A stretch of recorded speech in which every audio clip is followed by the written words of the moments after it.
Oke, ngomongin soal upacara bendera Hari Senin. Buat jutaan pelajar di seluruh Indonesia, ini kan udah jadi semacam ritual mingguan ya, bagian dari kehidupan sekolah yang nggak bisa dipisahin.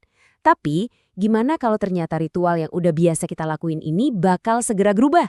Yap, ada aturan baru yang baru aja keluar, dan kali ini kita bakal kupas tuntas semua detailnya.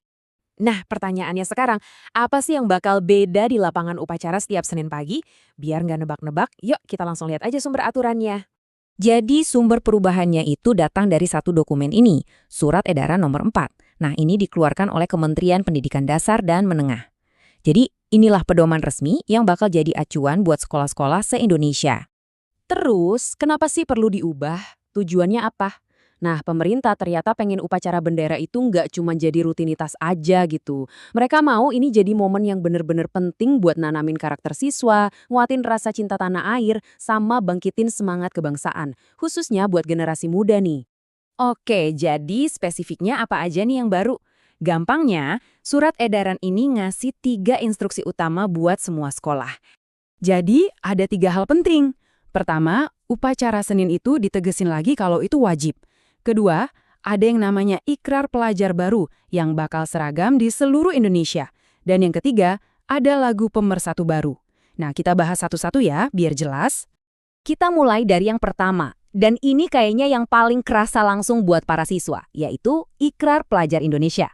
Jadi, ini tuh semacam janji baru yang nantinya bakal diucapin bareng-bareng sama semua pelajar dari Sabang sampai Merauke. Terus, kapan ikrar ini diucapin pas upacara? Nah, posisinya itu pas banget setelah pembacaan teks Pancasila.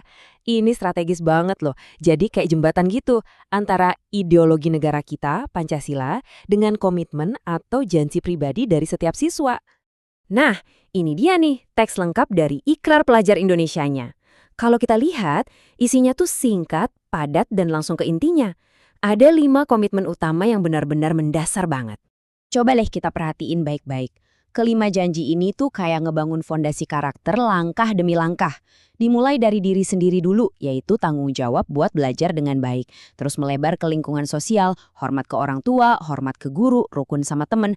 Dan puncaknya, komitmen kita sebagai satu bangsa, yaitu mencintai tanah air Indonesia. Keren ya alurnya. Oke, selain ikrar yang diucapin, ada juga yang baru dari sisi musiknya nih. Pemerintah nambahin 1 lagu baru yang sekarang jadi wajib dinyanyiin pas upacara. Judul lagunya Rukun Sama Teman. Dari judulnya aja udah ketebak ya tujuannya apa. Pastinya buat nanemin nilai persahabatan dan kerukunan. Nah, lagu ini dinyanyiin setelah lagu kebangsaan. Jadi kayak penutup yang manis gitu, yang negasin lagi pesan persatuan di antara para siswa. Oke, kita udah tahu nih apa aja yang berubah. Sekarang pertanyaan pentingnya, kenapa? Kenapa harus ada perubahan ini? Ternyata kebijakan ini tuh nggak muncul gitu aja loh. Ada arahan yang kuat dan juga dasar hukumnya. Dan yang menarik banget, di surat edarannya itu disebutin secara jelas kalau perubahan ini tuh tindak lanjut dari arahan langsung Bapak Presiden. Ini nunjukin kalau isu penguatan karakter lewat upacara bendera itu jadi prioritas sampai ke tingkat pemerintahan paling tinggi. Kebijakan ini juga bukan sesuatu yang berdiri sendiri, jadi ini tuh dibangun di atas pondasi hukum yang udah ada sebelumnya, mulai dari UUD 1945 sampai Peraturan Menteri soal upacara.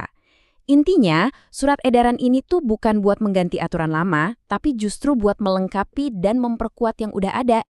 Oke, jadi kita rangkum sedikit ya. Intinya, ada 3 pilar baru di upacara bendera. 1, kewajiban upacara ditegasin lagi. 2, ada ikrar pelajar yang seragam secara nasional.